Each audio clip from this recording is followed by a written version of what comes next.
Student, आज की video में हम क्लास 9 का मैथमेटिक्स की जो एमसीक्यूज़ है उसके जो इम्पोर्टेंट है, जो मेरे पॉइंट ऑफ व्यू से इम्पोर्टेंट है, पेपर में आ सकते हैं, उसकी सोल्यूशन करेंगे। वैसे मैंने पूरी बुक्स के एमसीक्यूज़ अपने चैनल पे उसकी सोल्यूशन डाली हुई है, वो आप पूरे भी रिवीजन कर सकते हैं। ये आप जो है इम्पोर्टेंट जो एमसीक्यूज़ हैं 11 चैप्टर के तकरीबन 40 एमसीक्यूज़ जो मेरे पॉइंट ऑफ व्यू से इम्पोर्टेंट है और एग्ज़ाम में आ सकते हैं, उनकी सोल्यूशंस मैं करने लगा हूँ। तो चैनल को ज़रूर सब्सक्राइब करें, आगे शेयर करें, ताकि आपको अपने मैथ के कोर्स के मुतल्लिक़ वीडियो मिलती रहे और आपकी भरपूर तैयारी हो सके। इसमें जो सबसे पहला है एमसीक्यूज़, ये रेडिकल फॉर्म में है, इसका इंडेक्स n है और इसके जो रेडिकेंड है वो a b है। ये किसके इक्वल होगा, इसको अब किस फॉर्म में लिखना है, इसके ऑप्शन मैंने नहीं लिखे, direct fill in the blanks बनाई हैं। तो इसका जो इसकी जो ये आपका रेडिकल फॉर्म में है, इसकी इंडेक्स फॉर्म क्या होगी, इसको इंडेक्स फॉर्म में इसको जो एक्सपोनेंशियल फॉर्म है वो क्या होगी, यानी आपके पास A B in radical form है, इसका इंडेक्स n है, ये रेडिकेंड है। इसको हम ऐसे लिख सकते हैं a पावर 1/n और b पावर 1/n, या इसको ऐसे भी लिखा जा सकता है a b, क्योंकि दोनों की पावर 1/n सेम है, तो a b पावर 1/n। तो ये इसका आंसर आ जाएगा, बुक में यही है, इसका आंसर है a b whole power 1/n आ जाएगा, ये इसका आंसर आ जाएगा। उसके बाद ये लिखा हुआ है कि इफ़ a ग्रेटर दैन 0 है, अगर a आपका ग्रेटर दैन 0 हो यानी पॉजिटिव नंबर हो, देन a का स्क्वायर रूट क्या होगा, यानी आपका कोई भी नंबर जो है वो आपका अगर 0 से ग्रेटर है तो उसका जो स्क्वायर रूट होगा वो क्या होगा, वो आपका रियल नंबर होगा। वो क्या होगा, रियल नंबर होगा, वो आपका इमेजिनरी नंबर नहीं होगा, रियल नंबर होगा। ये अगर a आपका ग्रेटर दैन 0 है, यानी यहाँ माइनस वैल्यू नहीं है, तो इसका स्क्वायर रूट हमेशा क्या होगा, आपका रियल नंबर होगा। रियल में सारे इंटीजर्स और रैशनल इरेशनल सारे आ जाते हैं। उसके बाद थर्ड एमसीक्यूज़ है, उसमें हमने ये बताना है कि if a is equal to b multiply 10 power n, ये आपका साइंटिफिक नोटेशन फॉर्म में लिखा हुआ है, तो is written in scientific notation, then b, ये b की वैल्यू क्या होगी, b आपका क्या होगा, b आपका इसमें greater than b is greater than equal to 1, यानी आप साइंटिफिक नोटेशन में होता ही तब है जब आपका यहाँ जो है ये जो डिजिट है ये सिंगल डिजिट नंबर हो, 0 से लेके 9 तक हो, यानी ये आपका यहाँ 2 डिजिट नंबर नहीं होता। साइंटिफिक नोटेशन में यहाँ वैल्यू हमेशा जो है वो क्या होती है, 1 से लेकर 9 तक होती है, 1 से लेकर 9 तक। तो b is greater than equal to 1 और लेस देन क्या हो, 10 हो, 2 डिजिट नंबर नहीं होता, 1 से लेकर 9 तक होता है, ये इसका आंसर आ जाएगा। उसके बाद नेक्स्ट है log of m to the base b minus log of n to the base b। इन दोनों को हम ये डिफरेंस की फॉर्म में है, ये दोनों आपकी डिफरेंस में है, log m to the base b minus log n to the base b। इसको हम इस तरह डिवाइड की फॉर्म में लिख सकते हैं। ये आपका सेकंड लॉ है लॉगरिथम का, log m by n to the base b इसको लिखा जा सकता है। और अगर इस तरह लिखा हो log of m by n to the base b, ये डिवाइड हो रहा है, तो इसको हम इस तरह डिफरेंस की फॉर्म में लिख सकते हैं। और डिफरेंस की फॉर्म में लिखा हो तो इस तरह हम इसको डिवाइड करके लिख सकते हैं। उसके बाद फिफ्थ है फॉर द लॉग 0.00327 करेक्टरिस्टिक कब आता है, जब इसको हम ये अब 0.00327 इसको साइंटिफिक नोटेशन फॉर्म में लिखेंगे, तो ये आपके पास यानी आपको इसको डेसिमल को यहाँ से 1 2 3 डिजिट इधर मूव करना है। अब जिस तरह साइंटिफिक नोटेशन में भी बताया था हमने कि आपका डेसिमल के लेफ़्ट साइड पर एक जो है नॉन ज़ीरो होल नंबर होने चाहिए 1 से लेकर 9 तक। तो यहाँ आपके पास इसमें आपने डेसिमल को यानी इसको साइंटिफिक नोटेशन इस तरह लिख सकते हैं 3.27 मल्टीप्लाई 10 पावर -3, यानी डेसिमल यहाँ से 1 2 3 डिजिट शिफ्ट हुआ, तो इसलिए 10 पावर -3 हो गया। तो इसका करेक्टरिस्टिक ये जो 10 की पावर होती है वो इसका करेक्टरिस्टिक्स हो जाएगा। उसके बाद नेक्स्ट है इफ़ आर, ये आपका एक बाइनरी रिलेशन है और इसकी आपने डोमेन बतानी है। तो बाइनरी रिलेशन में जो ऑर्डर पे पहला एलिमेंट होता है, जैसे 2 4 और फिर 2 है, तो ये 2 और 4 फिर 2 दो दफ़ा, इसको एक ही दफ़ा लिखेंगे, 2 और 4 इसकी क्या डोमेन है, और 1 3 और 2 इसकी रेंज है। ऑर्डर पेयर में पहला एलिमेंट डोमेन होता है और दूसरा एलिमेंट क्या होता है, रेंज होता है। तो इसकी जो डोमेन है इस बाइनरी रिलेशन की वो होगी 2 और 4। इसमें 2 2 दफ़ा है, उसको सिर्फ एक दफ़ा ही लिखेंगे। उसके बाद नेक्स्ट है if number of elements of set B, number of element of set B क्या T है, then number of binary relation in B cross B। अब बाइनरी रिलेशन बताने हैं। बाइनरी रिलेशन का अगर देखें इसमें सेट B में जो है T एलिमेंट है, यानी सेट B में आपके पास T एलिमेंट्स हैं, तो इसका B क्रॉस B में T multiply T multiply T क्या हो जाएगा, T स्क्वायर हो जाएगा, T स्क्वायर आ जाएगा। तो इसके बाइनरी रिलेशन का फार्मूला होता है 2 पावर n, यानी 2 पावर t मल्टीप्लाई 2, यानी जितने एलिमेंट होते हैं एक सेट में b में t एलिमेंट है तो इसके बाइनरी रिलेशन बनेंगे 2 पावर t मल्टीप्लाई t, तो यह हो जाएगा 2 पावर t स्क्वायर। इसके नंबर ऑफ बाइनरी रिलेशन कितने होंगे, 2 पावर t स्क्वायर। उसके बाद 8th है इफ़ ए सब सेट है बी का, यानी ए सब सेट है बी का क्या मतलब होता है कि ए के सारे एलिमेंट बी में है। ए के सारे एलिमेंट जब बी में है तो ए माइनस बी का मतलब क्या है कि ए के वो एलिमेंट जो बी में ना हो। तो यहाँ हम कह रहे हैं कि the all element of A present in B, all element of A present in B, तो ए माइनस बी, ए का ऐसा कोई एलिमेंट नहीं होगा जो कि बी में ना हो, क्योंकि हम कह रहे हैं कि ए बी का सब सेट है। तो ए माइनस बी क्या होगा, आपका एम्प्टी सेट होगा। ए माइनस बी क्या होगा, आपका एम्प्टी सेट होगा। उसके बाद नेक्स्ट है, उसके बाद जो नेक्स्ट है वो है which is the HCF of -12x square y square comma 6xy cube और 24x स्क्वायर वाई स्क्वायर। इसका HCF निकालना, हाईएस्ट कॉमन फैक्टर। अब 12, 6 और 24 ये तीनों नंबर्स 12, 6 और 24 किस पे डिविजिबल है, ये तीनों के तीनों जो आपके 6 पे डिविजिबल है। तो इसका HCF होगा 6 और x स्क्वायर x पावर 1 और x स्क्वायर x पावर 1 और x स्क्वायर में जो लीस्ट पावर है, कम पावर है, वो HCF होता है। तो यहाँ क्या हो जाएगा, x आ जाएगा। उसके बाद y स्क्वायर y क्यूब और y स्क्वायर में जो कम पावर है वो क्या y स्क्वायर है, तो इसका HCF क्या आ जाएगा, 6xy स्क्वायर। उसके बाद नेक्स्ट है हमने LCM बताना है। इसमें हमने LCM बताना है, इसका LCM of 7x minus 6xy and 5y cube x minus 3x square, इसका हमने LCM बताना है। इसका LCM बताना है हमने। LCM क्या होता है, LCM प्रोडक्ट होता है कॉमन फैक्टर की और नॉन कॉमन फैक्टर की। इसमें अब हमने इसका कौन सी वैल्यू है, 6xy, पहली वैल्यू है 7x माइनस 6xy और दूसरी वैल्यू है 5y cube x minus 3x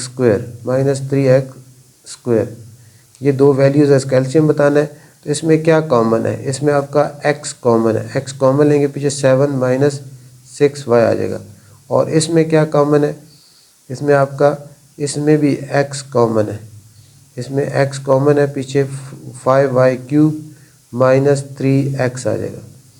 अब इसमें कॉमन फैक्टर कौन से हैं, कॉमन फैक्टर इसमें सिर्फ एक ही है और वो है x कॉमन हो गया। और नॉन कॉमन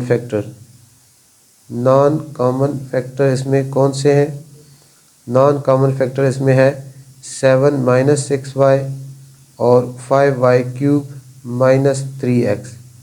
तो एलसीएम जो होता है वो कॉमन फैक्टर और नॉन कॉमन फैक्टर की प्रोडक्ट होता है। यानी इसका मतलब x और साथ मल्टीप्लाई हो जाएगा non common factor 7 minus 6y और 5y क्यूब माइनस 3x।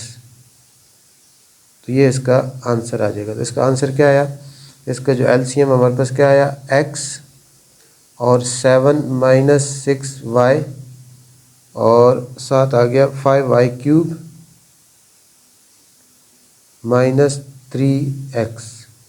उसके बाद नेक्स्ट है what is the square root of this, इसका हमने स्क्वायर रूट लेना है। इसका हमने स्क्वायर रूट क्या होगा, 36 x पावर 6 y 16, 36 का स्क्वायर रूट 6 होता है और x 6 है, इसका स्क्वायर रूट हाफ हो जाएगा यानी x 3 हो जाएगा, और y 16 है तो इसका स्क्वायर रूट क्या आ जाएगा, y 8 आ जाएगा।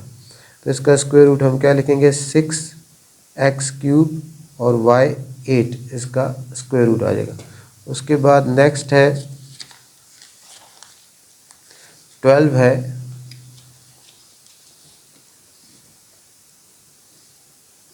विच is the solution set of this, ये एब्सोल्यूट वैल्यू है, absolute value x plus 7 is equal to 3।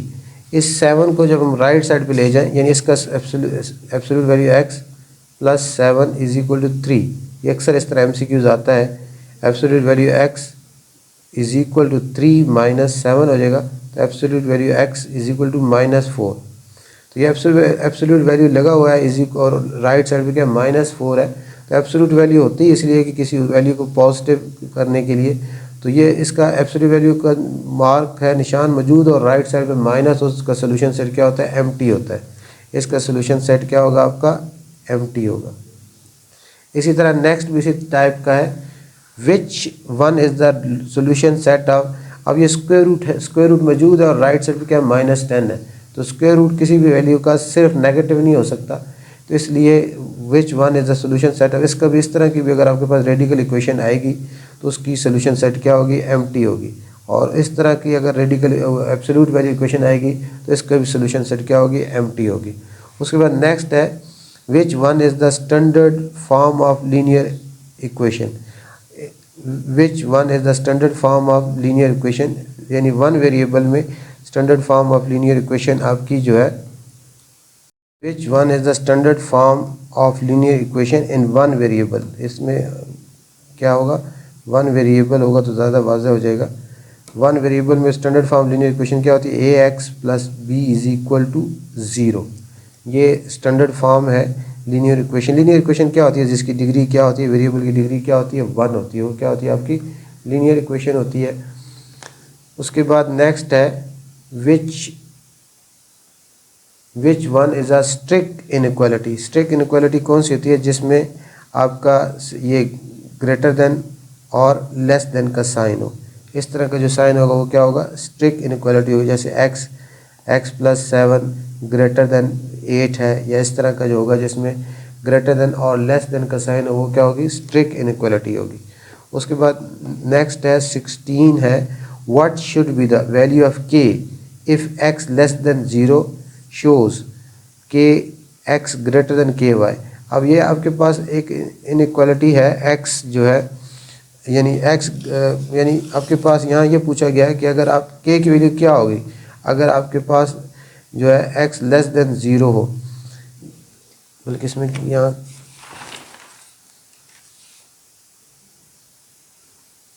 If x less than y हो, यहाँ क्या है, if x less than y हो, यानी ये x लेस देन y था पहले, फिर जब उसको k से मल्टीप्लाई किया तो ये जो साइन था इनइक्वालिटी का ये चेंज हो गया, यानी आपका ये ग्रेटर देन बन गया। ये ग्रेटर देन तभी बनेगा जब ये k की वैल्यू आपकी क्या हो, लेस देन 0 हो। जब किसी नंबर इनइक्वालिटी में जैसे ये आपके पास इस तरह है, इसको इस तरह समझ आएगी आपको, जैसे लेट्स सपोज 4 जो है 4 लेस है 8 से, ठीक हो गया, 4 लेस है 8 से। अब इन दोनों को यानी k एक नंबर है, लेट्स सपोज k क्या है, -2 है, दोनों को हम -2 से मल्टीप्लाई करते हैं, 4 मल्टीप्लाई -2 और 8 मल्टीप्लाई -2, ये आ जाएगा -8 और ये आएगा -16। तो अब कौन सा ग्रेटर हो गया, अब -8 ग्रेटर और -16 क्या स्मॉलर है। जब इनइक्वालिटी में हम दोनों बोथ साइड्स को किसी एक नेगेटिव नंबर से मल्टीप्लाई करें तो ये इनइक्वालिटी का साइन है, ये क्या होता है, चेंज हो जाता है। तो यहाँ हमारे पास क्या आएगा, k आपका लेस देन 0 आएगा। उसके बाद नेक्स्ट जो है 50 डिग्री और 30 मिनट्स है, तो ये किसकी इक्वल हो जाएगा, ये इक्वल होगा 50 मिनट्स प्लस 50 डिग्री और 30 मिनट्स है। एक डिग्री में 60 मिनट होता है, इसलिए 60 पे डिवाइड करेंगे तो ये हमारे पास 50 डिग्री, इसको जब डिवाइड करेंगे 0.5 आएगा, तो ये आपका डिग्री में चेंज हो गया, तो टोटल ये 50.5 डिग्री आ जाएगा। उसके बाद नेक्स्ट है the system in which the angles are measured in radian is called, वो सिस्टम जिसमें एंगल जो है रेडियन मेजर किया जाता है उसको सर्कुलर सिस्टम कहते हैं। क्या कहते हैं? सर्कुलर सिस्टम कहा जाता है, उसको सर्कुलर सिस्टम कहा जाता है। और सिस्टम जिसमें एंगल को डिग्री में किया जाता है उसको सेक्साजेसिमल सिस्टम कहा जाता है। उसके बाद नेक्स्ट है 19 4 cosecant square theta minus 4 cot square theta minus 4 cos 0। ये अब हमने इसको हल करना है। इसमें यहाँ से 4 कॉमन ले लें, यानी 4 cosecant square theta minus 4 cot square theta minus 4 cos 0 degree. अब इसमें से 4 कॉमन लेंगे, 4 कॉमन लेंगे, पीछे आ जाएगा cosecant square theta minus cot square theta और माइनस 4 कॉस 0। अब कैलकुलेटर से लेंगे वो आपके पास 1 आ जाएगा। अब ये cosecant square theta minus cot square theta ये भी 1 की इक्वल होता है, ये भी 1 की इक्वल होता है। 4 minus 4 4 minus 4 is equal to 0 आ जाएगा। ये आपका जो है ये माइनस ये अब cosecant square theta minus cot square theta 1 की इक्वल होता है। क्यों? क्योंकि cosecant square theta is equal to होता है कॉट स्क्वायर थीटा प्लस 1 के। ये फार्मूला आपका ट्रिग्नोमेट्रिक आइडेंटिटी है, इसलिए यहाँ क्या आएगा आपके पास 0 आएगा। उसके बाद नेक्स्ट है आपके पास इन विच क्वाड्रेंट, ये आपने बताना है कि विच quadrant the point -4 comma minus bracket -6 और आगे ब्रैकेट क्लोज है, ये कौन से क्वाड्रेंट में लाई करता है। तो ये आपके कौन से क्वाड्रेंट में होता है? आपकी कार्टेशियन कोऑर्डिनेट प्लेन में जो होती है उसमें 4 क्वाड्रेंट होते हैं। ये एक्स एक्सिस है, ये नेगेटिव एक्स एक्सिस है, ये वाई एक्सिस है, ये नेगेटिव वाई एक्सिस है। तो इसमें फर्स्ट यहाँ एक्स पॉजिटिव वाई भी पॉजिटिव, ये फर्स्ट क्वाड्रेंट है। ये सेकंड क्वाड्रेंट है एक्स नेगेटिव वाई पॉजिटिव, ये थर्ड क्वाड्रेंट है एक्स नेगेटिव वाई भी नेगेटिव और ये फोर्थ क्वाड्रेंट है एक्स पॉजिटिव वाई नेगेटिव। तो ये आपका ऑर्डर पेयर क्या है? -4 माइनस कॉमा -6। तो इसको हम क्या लिख सकते हैं? -4 और माइनस माइनस +6। तो x negative y positive, x negative y positive कौन सा क्वाड्रेंट होता है आपका? ये आपका सेकंड क्वाड्रेंट है। ये कौन सा क्वाड्रेंट है? सेकंड क्वाड्रेंट है। ये आपका सेकंड क्वाड्रेंट है। 21 the abscissa on y axis, जो आपके पास एक ऑर्डर पेयर होता है, ये अगर एक्स वाई है तो इसमें जो एक्स की वैल्यू है इसको हमेशा एब्सिसा और वाई को वाई ऑर्डिनेट कहते हैं या सिर्फ ऑर्डिनेट जो है कहा जाता है।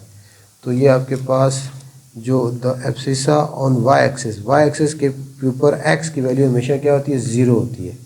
The abscissa on y axis, abscissa से मुराद यहाँ एक्स एक्सिस एक्स की वैल्यू है, एक्स की the abscissa on y axis is always 0 होता है। इसकी वैल्यू क्या होती है? 0 होती है। यानी वाई एक्सिस के ऊपर जिस तरह भी मैंने बताया था आपके वाई एक्सिस है, ये वाई एक्सिस है, इसके ऊपर जो एक्स की वैल्यू हमेशा किसी पॉइंट पे वो क्या होती है? 0 होती है। तो abscissa on y axis is always 0 और ऑर्डिनेट ये ऑन एक्स एक्सिस ऑलवेज 0। तो यहाँ abscissa on y axis always 0। उसके बाद नेक्स्ट है minimum number of sides in polygon. Polygon many sided shape होती है, तो मिनिमम नंबर ऑफ साइड्स जो पॉलीगन की होती हैं वो 3 होती हैं। ट्रायंगल भी पॉलीगन है और ट्रायंगल की जो पता हमें साइड्स कितनी होती है? 3 होती है। तो minimum number of sides in polygons are 3। उसके बाद नेक्स्ट है 23rd है if 2 order pairs 4 5 and a+1/2 comma b-3 are equal. ये दोनों ऑर्डर पेयर आपस में इक्वल है, दोनों ऑर्डर पेयर इक्वल है, तो हमने इसमें a की वैल्यू बतानी है। ये देखिए 4 5 ऑर्डर पेयर इक्वल है a+1/2 कॉमा b-3 के। तो ये दोनों ऑर्डर पेयर इक्वल हैं, तो ये x की इक्वल होगा और y की इक्वल होगा। a+1/2 इज इक्वल टू 4/1 होगा। क्रॉस मल्टीप्लिकेशन होगी तो a a plus 1 is equal to 8 हो जाएगा और a is equal to 8 minus 1, a की वैल्यू क्या आ जाएगी 7। तो इसमें a क्या आ जाएगा आपके पास 7 आ जाएगा। और b अगर फाइंड करना हो तो b भी इस तरह हम जो है निकाल सकते हैं। b minus 3 is equal to 5 हो जाएगा और b प्लस 5 प्लस 3 तो b इज इक्वल टू 8 आ जाएगा। उसके बाद नेक्स्ट है slope of minus 1 and 6, minus 1 6 and 1 and y is 3, what is the value of y। अब स्लोप का हमें पता है कि स्लोप जो है, स्लोप का formula m is equal to y2 minus y1 by x2 minus x1।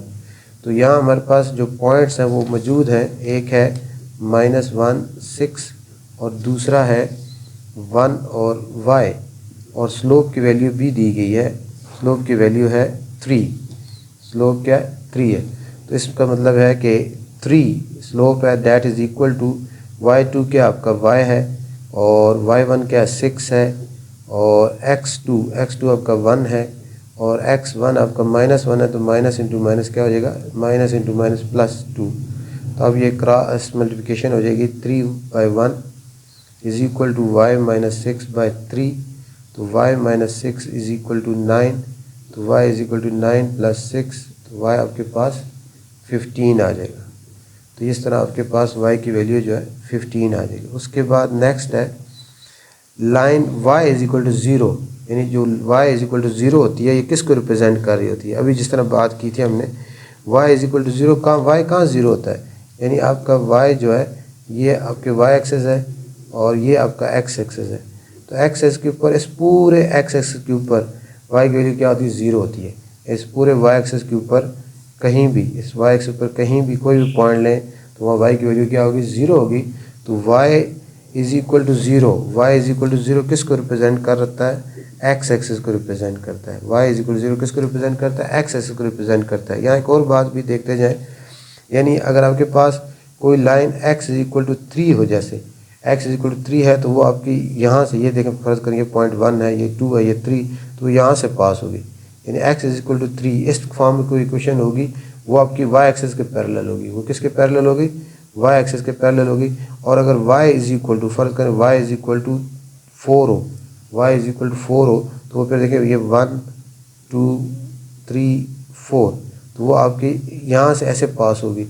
ये y इज इक्वल टू 4 है, ये y इज इक्वल टू 4 है और ये x इज इक्वल टू 3 है। तो y इज इक्वल टू 4 जिसमें सिंगल सिर्फ वेरिएबल y हो और वो आपके किसी कांस्टेंट नंबर की इक्वल आ जाए, तो वो आपके x एक्सिस के पैरेलल होती है।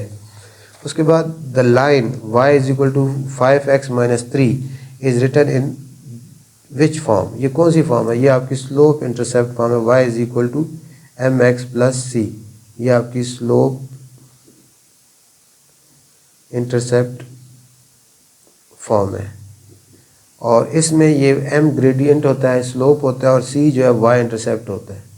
उसके बाद नेक्स्ट है 27, slope of A line is -4, एक लाइन का स्लोप जो है -4 है, उस what is the slope of the line perpendicular to l, एक लाइन है जिसका स्लोप जो है वो हमारे पास क्या है -4 है। अब एक दूसरी लाइन है जो कि इसके परपेंडिकुलर है, इसके परपेंडिकुलर है, उसका स्लोप क्या होगा। एक लाइन है जिसका स्लोप कितना हमारे पास, एक लाइन है जिसका स्लोप -4 है, यानी इसका एक लाइन है, इसका स्लोप क्या -4 है। Let's suppose m1 is equal to क्या -4 हो गया।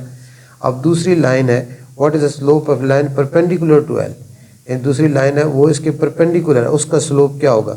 हमें पता है कि जो दो लाइन जो कि परपेंडिकुलर होती हैं, जो एक लाइन ऐसे है, दूसरी लाइन इस तरह इसके ऊपर परपेंडिकुलर है, लेट्स सपोज ये लाइन आपकी L1 है, ये L2 है, ये दोनों परपेंडिकुलर हैं, तो इनके जो स्लोप की प्रोडक्ट है m1 m2 वो इज इक्वल टू -1 होती है।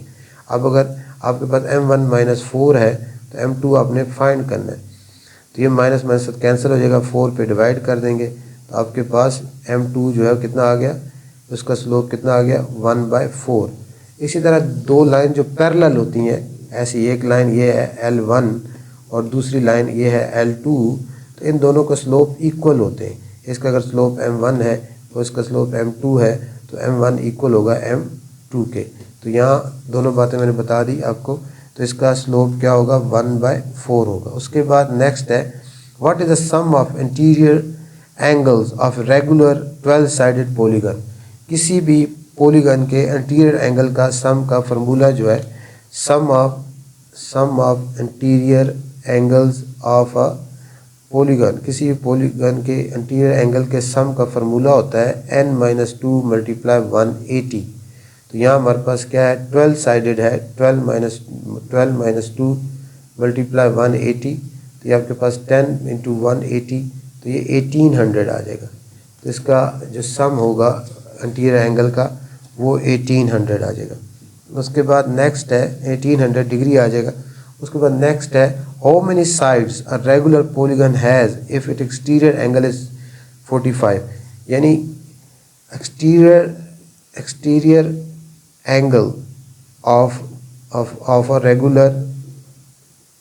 रेगुलर पॉलीगन का जो एक्सटीरियर एंगल है उसका फार्मूला होता है 360/n। और यहाँ आपको पास जो एक्सटीरियर एंगल दिया गया वो 15 डिग्री है। 15/n 15/1 360/n cross multiplication 15n = 360। आप 15 पे डिवाइड कर दें, 15 1s are 15 1s are 15 2s are 15 2s are 30 और 60 बन जाएगा। पीछे क्या बचेगा, 15 2s are 30 6 15 4s are, तो n क्या आ जाएगा आपके पास 24। नंबर ऑफ साइड इस पॉलीगन कितनी होंगी, 24 हो जाएंगी। और किसी पॉलीगन के इंटीरियर एंगल भी फाइंड करने का फार्मूला होता है, interior angle of regular polygon n-2 × 180 divided by n करेंगे तो आपके पास इंटीरियर एंगल आ जाता है किसी पॉलीगन को। उसके बाद नेक्स्ट है, two solids with equal ratios of corresponding linear measures. ऐसे किसी भी जो सॉलिड हो, कोई शेप हो, उसकी करस्पॉन्डिंग साइड्स के रेशियो अगर इक्वल होंगे तो वो दोनों शेप्स जो है सिमिलर होते हैं। अगर टू सॉलिड्स हैं, टू शेप्स हैं, उनके करस्पॉन्डिंग रेशियोज आपस में इक्वल हैं साइड्स के, तो वो सिमिलर होती है। उसके बाद 31 है, median of triangle intersect each other in the ratio. Median of triangle हमेशा 2:1 में इंटरसेक्ट करते हैं। मीडियन ऑफ ट्रायंगल हमेशा एक दूसरे को 2:1 में इंटरसेक्ट करते हैं। उसके बाद नेक्स्ट है, right bisector of right triangle meet at mid point of hypotenuse. जो राइट बाइसेक्टर होते हैं राइट एंगल ट्रायंगल के, वो हमेशा एक दूसरे को कहाँ मीट करते हैं, हाइपोटेन्यूज के मिड पॉइंट पे। यानी राइट एंगल ट्रायंगल के जो राइट बाइसेक्टर होते हैं, परपेंडिकुलर बाइसेक्टर होते हैं, they always intersect each other, meet each other at point at hypotenuse of that right angle triangle. उसके बाद नेक्स्ट है, in an equilateral triangle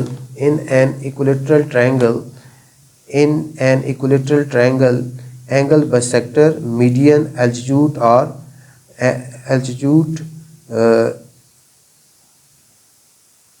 in an equilateral triangle angle bisector, median, altitude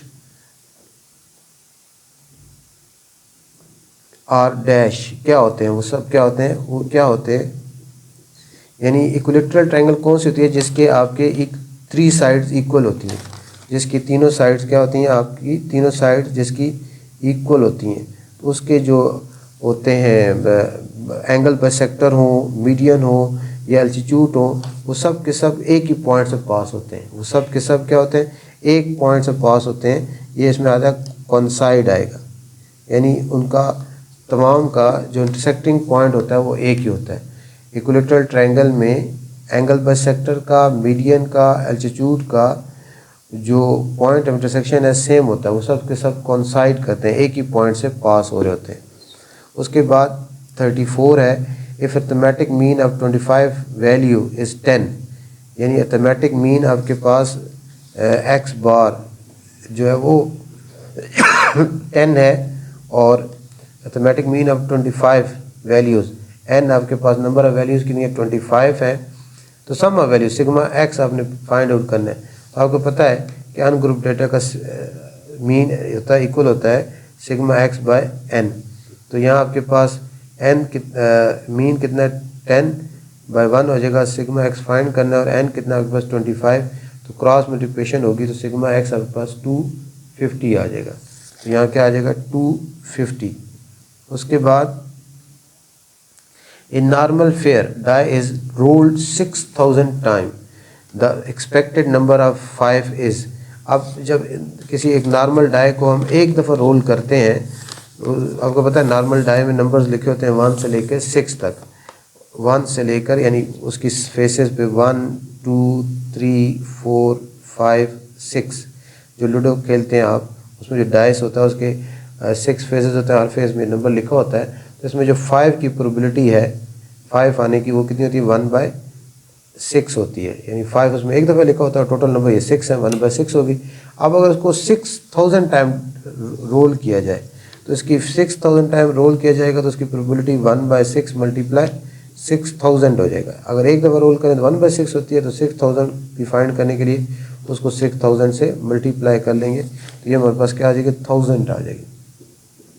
उसके बाद class mark of the interval, class mark कैसे निकाला जाता है, इन दोनों को ऐड करेंगे 10 + 15 डिवाइड बाई 2, यानी ये आपके पास 30 25/2 12.5 आ जाएगा। क्लास मार्क इसका कितना आ जाएगा 12.5। उसके बाद है the probability of an event can not take the value, किसी भी इवेंट की प्रोबेबिलिटी जो की वैल्यू होती है वो 0 से लेके 1 तक होती है। तो किसी भी इसमें जो ऑप्शन थे वो the probability of an event जो होती है वो 0 से लेके कहाँ तक होती है 1 तक होती है। 0 से लेके 1 के दरमियान, इसके 1 हो सकती है 0 हो सकती है या 0 और 1 के दरमियान होती है, 1 से ग्रेटर नहीं हो सकती। तो किसी भी इवेंट की जो प्रोबेबिलिटी है वो वहाँ जो ऑप्शन थे उसमें 2 का ऑप्शन है, तो इसकी 2 नहीं हो सकती, यानी 1 से ग्रेटर नहीं हो सकती और 1 से 0 से स्मॉलर नहीं हो सकती। यानी इसमें जो प्रोबेबिलिटी है किसी भी इवेंट की वो मैं बता रहा हूँ कि 0 से लेस नहीं हो सकती और 1 से ग्रेटर नहीं हो सकती। यानी उसमें जो ऑप्शन थे वो 2 था, ग्रेटर देन 1 भी कह सकते हैं आप, लेस देन 0 भी कह सकते हैं, समझ सकते हैं आप। उसके बाद नेक्स्ट है ये, फिर देखें रिवाइज बता दूँ मैं आपको, the probability of an event can not take the value. तो वो जो मैंने बुक के ऑप्शन नहीं लिखे उसमें ऑप्शन 2 था, मैं आपको बता रहा हूँ कि प्रोबेबिलिटी जो है 0 से लेकर 1 तक होती है, 0 से लेस नहीं होती और 1 से ग्रेटर नहीं होती, तो इसलिए ये उसमें ऑप्शन 2 था। What is the median of the data, इसका डाटा का मीडियन क्या होगा, तो इसको रेंज कर लेंगे। मीडियन निकालने से पहले इसको आपने रेंज करना है, इसका रेंज करेंगे 0 1 2 3 4। मीडियन जो होता है मिडल वैल्यू होती है, मीडियन को होता है दरमियान वाली वैल्यू जो डाटा को 2 इक्वल पार्ट में डिवाइड करती है। तो इसका मीडियन क्या है, ये दरमियान वैल्यू है, जो इसके लेफ्ट साइड पे 2 वैल्यू है, राइट साइड पे 2 वैल्यू है, तो इसका जो मीडियन है वो क्या आपका 2 है। तो इसको पहले आपने अरेंज करना ज़रूरी है, जब अनग्रुप डाटा हो उसको आपने मीडियन फाइंड करना हो तो उसको डिसेंडिंग या असेंडिंग ऑर्डर में अरेंज करना ज़रूरी है। उसके बाद है what is the mode of the data, इसका मोड क्या होता है, मोस्ट रिपीटेड वैल्यू होती है, मोस्ट रिपीटेड वैल्यू या most frequent अक्रंस in the data वो मोड होती है। तो इसमें मोड जो है उसमें कौन कौन सी वैल्यू रिपीट हो रही है, 3 भी 2 टाइम है और 0 भी 2 टाइम है। तो इसका डाटा मोड की जो आंसर है वो 1 से ज़्यादा वैल्यू भी हो सकती है, मोर देन 1 वैल्यू भी हो सकती है। इसमें 3 भी 2 टाइम आ रहा है और 0 भी 2 टाइम आ रहा है, तो इसका मोड क्या होगा 3 and 0। और बाज़ औक़ात जो होता है कोई वैल्यू भी अगर रिपीट ना हो रहा तो उसका मोड लिखते हैं नॉट एग्जिस्ट, 0 नहीं लिखते उसका, अगर इसमें कोई वैल्यू रिपीट ना हो रही तो उसका मोड 0 लिख देते तो गलत हो जाएगा। इसका अगर कोई वैल्यू भी इसमें रिपीट ना हो रही होती तो इसका मोड आप लिखते हैं नॉट एग्जिस्ट। तो इसमें आपके 3 भी 2 टाइम आया और 0 भी 2 टाइम आया, इसलिए दोनों मोड्स हो जाएंगे। उसके बाद है which of the following is a measure of central tendency, central tendency measure करने कौन कौन से हैं, इसमें मीन है, मोड है, मीडियन है, ये सेंट्रल टेंडेंसी की मेजरिंग के वो है। तो इसमें आपके पास क्या आएगा arithmetic mean, which of the following is the major of central tendency, ये जो ऑप्शन उसमें सही है वो आपका अर्थमेटिक मीन है, अर्थमेटिक मीन। तो सेंट्रल टेंडेंसी मेजर करने का जो मेथड है वो क्या अर्थमेटिक मीन है। तो ये आपके जो है 40 MCQs हैं जो मेरे पॉइंट ऑफ व्यू से बड़े इंपॉर्टेंट है। इनकी सोल्यूशन मैंने कर दिया है। उम्मीद आपके लिए फ़ायदेमंद होंगे। चैनल को ज़रूर सब्सक्राइब करें, आगे शेयर करें ताकि आपको नई नई मैथ की वीडियो जो है मिलती रहे और आपकी वो तैयारी के लिए जो है मददगार साबित हो।